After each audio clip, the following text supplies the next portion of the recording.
Kalau kita mengatakan jamaah tabligh itu dari India maka tidak bagus, maka semua organisasi-organisasi di Indonesia itu di mana dibikinnya?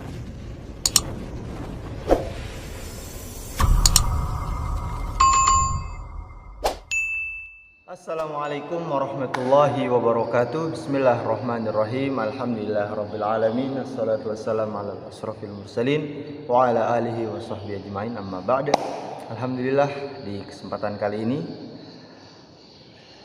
semoga sehat semuanya, saudara sahabat KRS sekalian. Kita berdoa kepada Allah Subhanahu wa taala agar Allah sehatkan kita, keluarga kita, saudara kita, teman-teman kita, dan kaum muslimin wal muslimat di mana saja berada. Di kesempatan kali ini saya akan membahas satu pemikiran yang sedikit seakan-akan menganaktirikan ataupun menyalahkan jamaah tabligh. Pemikirannya adalah jamaah tabligh ini berpusat di India, markas besarnya di India, bukan dari Arab ataupun bukan dari Mekah, Madinah. Sedangkan Nabi SAW berpusat di Madinah, Mekah dan Madinah, sehingga kebaikan itu ya dari Mekah ataupun dari Madinah. Nah, sehingga apabila ada gerakan-gerakan atau kok tidak dari Mekah ataupun tidak dari Madinah, maka itu tidak sesuai, kurang bagus dan lain sebagainya lah. Ini pemikiran sebagian orang. Jamaah tabligh ini dari India, bukan dari Mekah ataupun dari Madinah, berarti bukan dari Nabi SAW. Nah, jadi yang betul itu ya gerakan dari Mekah ataupun dari Madinah, karena itu kampungnya Rasulullah, tempat tinggalnya Rasulullah bersama para sahabat. Nah, ini ucapan yang kurang belajar ya. Ini ucapan orang yang kurang belajar. Jadi jadi saya akan menjawab sedikit dengan permisalan ataupun mengajak saudara-saudara sekalian berpikir cerdas. Memang Rasulullah awal mula diturunkan wahyu, beliau berada di Mekah, kemudian hijrah ke Madinah sehingga beliau wafat di Madinah. Kebaikan bermuncul dari Mekah dan Madinah. 1400-an tahun ya. 1400-an tahun yang lalu.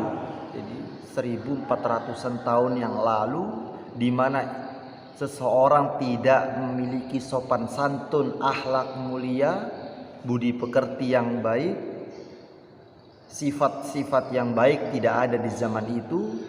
Kemudian datangnya yang mulia Nabi besar Muhammad SAW dari pegunungan Battah, Mekah Mukarramah, hanya dengan masa 23 tahun mengubah penduduk yang dulunya seburuk-buruknya orang menjadi khairul qurun. Sehingga Nabi bersabda, khairul quruni qarni summal ladzi yalunahu summal ladzi yalunahu. Nah, jadi memang awal mula kebaikan itu dari Nabi SAW yang berada di Mekah dan di Madinah. Akan tetapi tidak bisa kita pungkiri, walaupun di Madinah itu sendiri ada Nabi di situ, ada sahabat di situ, akan tetapi namanya keburukan tetap saja ada. Abu Jahal ada di situ. Nah, yang memerangi Nabi ada di situ. Kafir Quraisy juga ada di situ. Nah, Abdullah bin Ubay, pimpinan orang munafik, juga ada di situ. Bukan berarti semua yang dari Mekah, semua yang dari Madinah itu baik semua, tidak. Yang ikut Allah dan Rasulnya itu yang baik, yang menentang Allah dan Rasulnya itu yang buruk. Jadi yang kita pikirkan ini bukan tempat. Memang Allah Subhanahu wa taala memberikan keistimewaan tempat, yaitu Mekah dan Madinah. Salat di Mekah memiliki keutamaan yang istimewa, salat di Masjid Nabawi memiliki keutamaan yang istimewa memang, akan tetapi tidak semua perkara yang keluar dari tempat yang baik itu baik semua. Nah, sehingga kita berpikiran berarti selain Mekah dan Madinah itu tidak baik. Sehingga walaupun kebaikan itu ada di luar Mekah, luar Madinah, dia tidak menerimanya, yang diterima hanya yang dari Mekah dan dari Madinah. Kita lihat dulu sekarang apakah gerakan dari Mekah, dari Madinah itu sesuai dengan Al-Quran, Sunnah, sepakat para ulama Ahlus Sunnah wal Jamaah atau tidak. Nah, kemudian kita lihat gerakan-gerakan yang dari luar Madinah, atau kita lihat, kita bilang itu jamaah tabligh misalnya. Nah, kita lihat, jangan kalau bukan dari Mekah, dari Madinah itu keliru, tidak. Kita lihat dulu.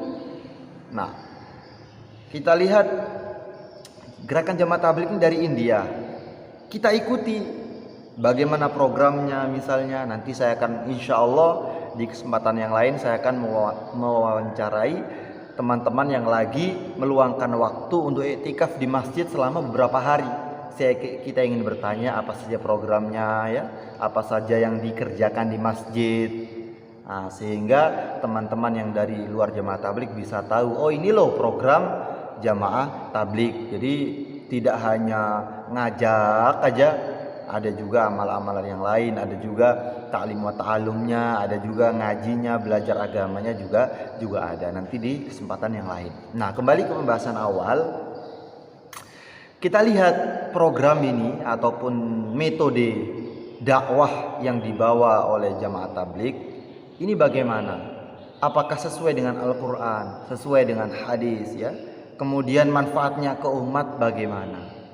Apakah ada yang nyeleweng dari Al-Quran ataupun dari hadis, dari para ulama? Nah, sehingga kita tidak hanya melihat asal mula dimulainya usaha tersebut, tidak, tapi kita lihat bagaimana kerja di dalam jamaah tersebut. Kalau kita mengatakan jamaah tabligh itu dari India maka tidak bagus, maka semua organisasi-organisasi di Indonesia itu di mana dibikinnya? Nah, walaupun para ulama ataupun para pendiri Nahdlatul Ulama misalnya, para pendiri Muhammadiyah, nah itu semua muridnya seseorang murid Mbah Soleh Darat, ya, kalau nggak salah Mbah Soleh Darat. Nah, kemudian sempat juga beliau belajar di Tanah Haram. Akan tetapi organisasi itu di mana adanya? Ya, Nahdlatul Ulama di Indonesia. Kemudian tidak ada Nahdlatul Ulama di misalnya NU di India ataupun NU di Mekah, di Madinah. Kalaupun ada saya belum tahu. Nah, mungkin juga ada orang-orang NU yang hijrah ke Mekah, hijrah ke Madinah mungkin. Nah, akan tetapi di mana asal mulanya dibikin organisasi ya di Indonesia, bahkan sebelum kemerdekaan. Begitu juga dengan Muhammadiyah dan lain sebagainya, misalnya FPI, From Persatuan Islam misalnya, nah, dan lain sebagainya. Ini organisasi-organisasi bukan dari Mekah, bukan dari Madinah, bukan dari luar Indonesia, tapi murni punya anak bangsa yang dicetus oleh orang-orang Indonesia. Nah, apakah ini nggak bagus? Apakah ini tidak baik? Tidak. Jadi inilah yang membuat kita kurang paham ataupun salah kaprah memahami pergerakan Islam, salah kaprah memahami metode dalam berdakwah. Jadi jangan kita berkefahaman apa saja yang dari Madinah itu baik, apa saja yang dari Mekah itu baik, apa saja yang di luar dari Madinah, dari luar Mekah itu tidak baik. Nah, karena misalnya kalau ada orang dari Mekah, dari Madinah, ya, nah ini juga sering terjadi. Dia tidak berilmu, kemudian daftar haji, syukur alhamdulillah bisa haji. Dia tidak berilmu, misalnya di kampungnya dia sholatnya pakai mengeraskan Al-Fatihah, mengeraskan Bismillah di suratul Fatihahnya. Bismillahirrahmanirrahim. Alhamdulillahirabbil alamin. Ar-Rahmanir Rahim sampai selesai. Nah, dia haji sampai Mekah, sampai Madinah, Allahu Akbar, Alhamdulillahi Rabbil Alamin. Nah, tanpa mengeraskan suara bismillah ataupun tanpa bismillah. Nah, pulang ke Indonesia, dia sudah disebut haji, otomatis orang menghormati. Ketika sholat dia dipersilahkan menjadi imam. Ketika sholat Allahu Akbar, Alhamdulillahi Rabbil Alamin. Nah, langsung satu kampung geger. Satu kampung geger. Satu kampung akan otomatis menyalahkan orang ini. Nah, kita jangan salahkan kampungnya, jangan salahkan orang yang di kampung itu. Nah, walaupun mereka menyalahkan itu pun keliru juga. Kenapa? Karena memang tidak salah orang sholat dengan tanpa mengeraskan suara Bismillahirrahmanirrahim. Tapi yang keliru cara orang ini. Nah, cara orang si haji ini. Jangan dia mentang-mentang di Mekah tanpa mengeraskan basmalah ataupun tanpa basmalah, kemudian dia pulang dibawa ke kampungnya juga tidak ada bismillahnya. Nah, ini yang keliru. Jadi dia berkefahaman, oh yang benar tuh ya tanpa bismillah. Ini Mekah Madinah inilah yang benar. Indonesia itu keliru. Nah, ini yang tidak ngaji. Nah, oleh sebab itu jadi kita harus pandai-pandai di dalam menyikapi amaliyah, di dalam menyikapi metode pergerakan Islam. Seperti itu. Nah, masalah mengeraskan basmalah ataupun tidak membaca bismillah itu pun ikhtilaf di kalangan para ulama. Hanya saja dalam mazhab kita Imam Asy-Syafi'i bismillah dikeraskan. Nah, permasalahannya nah, ketika kita misalnya bermazhab Syafi'i, kemudian ada orang-orang yang di luar mazhab Syafi'i. Jadi satu kampung misalnya dia bermazhab Syafi'i, umumnya di Indonesia ataupun di suatu kampung lah, karena di Indonesia ini mazhab ini banyak sekali ya. Indonesia ini beragam mazhab, entah apa lagi yang diikuti, banyak betul lah. Nah, misalnya ini cara berdakwah. Jadi jangan ujuk-ujuk saya tahu dalil ini kemudian tiba-tiba kita di suatu tempat menggunakan apa yang kita ketahui padahal tidak sama dengan amaliyah orang kampung itu. Ini pun keliru. Nah, contohnya seperti ini. Di suatu kampung umumnya dia sholat dengan mengeraskan basmalah.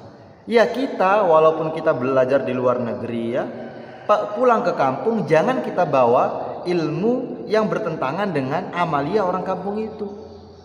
Kenapa? Karena orang kampung ini belum paham. Nah, ini cara kita berdakwah.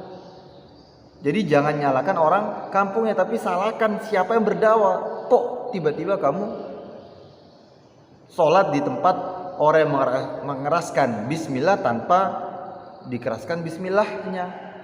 Nah, berbeda halnya misalnya di pondok pesantren ya, ataupun di tempat-tempat ahli ilmu ya, sehingga paham perbedaan antar mazhab, perbedaan pendapat di kalangan para ulama, sehingga mereka terima. Jadi tidak ada konflik di antara sesama kaum muslimin di daerah tersebut. Ini cara kita berdakwah. Jadi jangan langsung apa yang kita pelajari di luar tempat kita tinggal kemudian kita bawa, padahal pelajaran itu berbeda dengan apa yang ada di kampung tersebut, karena memang khilaf di antara para ulama. Wallahu a'lam.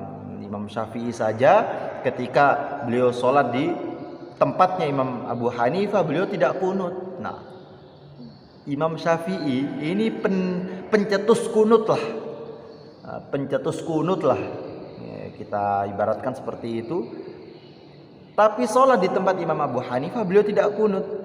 Kenapa? Menghargai gurunya yang berpendapat kunut tidak ada di dalam sholat subuh. Nah, ini kunut subuh ya, bukan qunut nazilah. Kalau qunut nazilah sepakat para ulama. Wallahu a'lam, kurang lebihnya mohon maaf. Sekali lagi, jangan kita anggap gerakan ataupun jamaah dari luar Mekah dan luar Madinah itu keliru ataupun salah. Dan kita juga tidak boleh menganggap apapun yang dari Mekah, dari Madinah itu yang betul.